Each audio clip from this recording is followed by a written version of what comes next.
Thank you.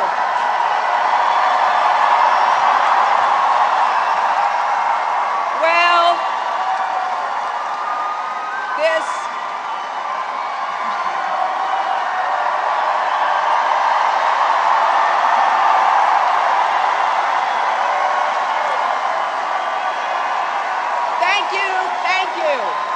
Thank you so much. Thank you all. Thank you very, very much. Well, this isn't exactly the party I'd planned, but I sure like the company. And I want to start today by saying how grateful I am to all of you, to everyone who poured your hearts and your hopes into this campaign, who drove for miles and lined the streets waving homemade signs, who scrimped and saved to raise money, who knocked on doors and made calls, who talked, sometimes argued with your friends and neighbors,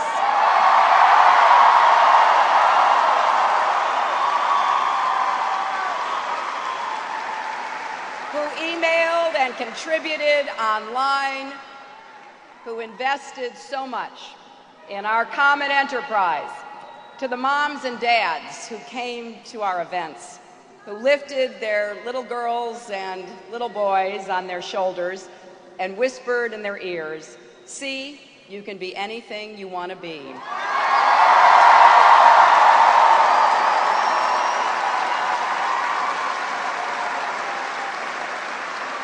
To the young people, like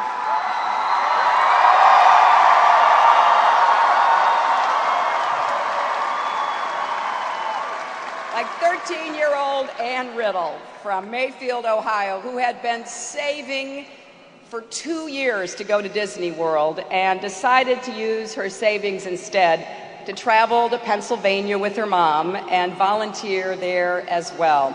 To the veterans, to childhood friends, to New Yorkers and Arkansans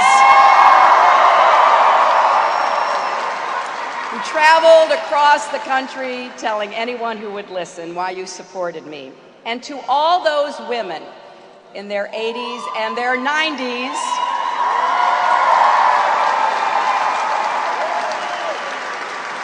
born before women could vote, who cast their votes for our campaign. I've told you before about Florence Steen of South Dakota, who was 88 years old and insisted that her daughter bring an absentee ballot to her hospice bedside.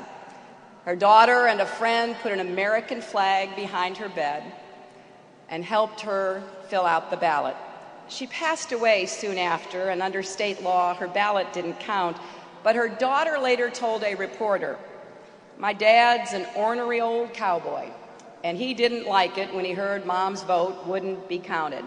I don't think he had voted in 20 years, but he voted in place of my mom." So,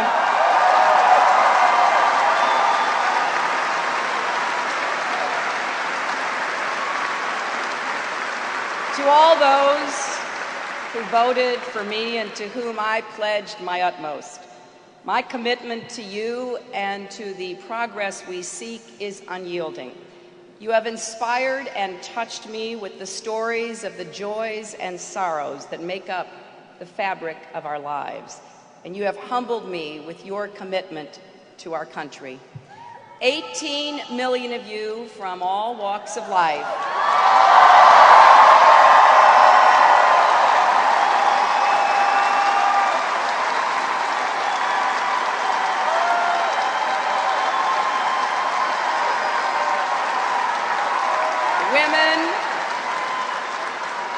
women and men, young and old, Latino and Asian, African American and Caucasian, rich, poor, and middle class, gay and straight, you have stood with me.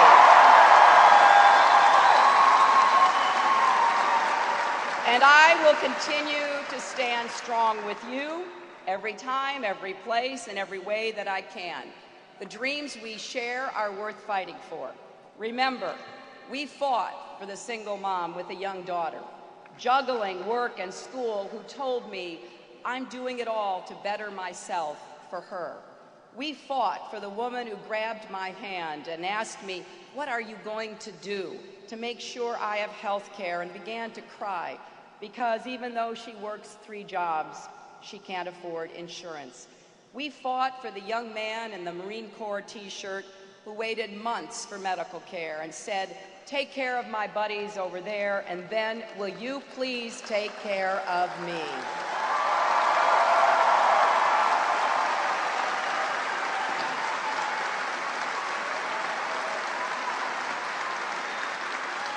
We fought for all those who've lost jobs and health care, who can't afford gas or groceries or college, who have felt invisible to their president these last 7 years.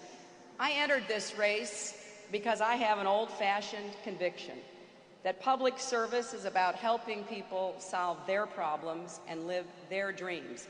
I've had every opportunity and blessing in my own life, and I want the same for all Americans. And until that day comes, you'll always find me on the front lines of democracy, fighting for the future.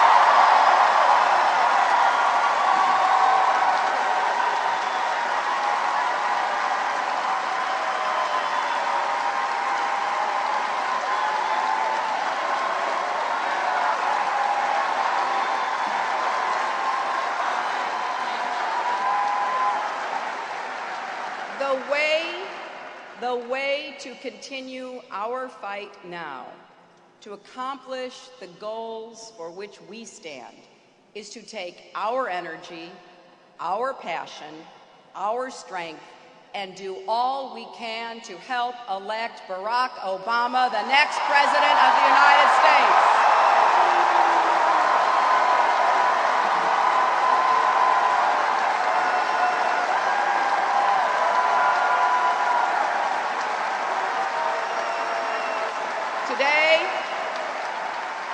Today, as I suspend my campaign, I congratulate him on the victory he has won and the extraordinary race he has run.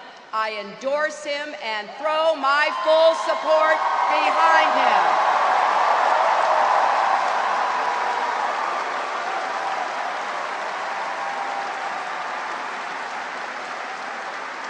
And I ask all of you to join me in working as hard for Barack Obama as you have for me. I have served in the Senate with him for 4 years. I have been in this campaign with him for 16 months. I have stood on the stage and gone toe-to-toe with him in 22 debates. I've had a front row seat to his candidacy, and I have seen his strength and determination, his grace and his grit.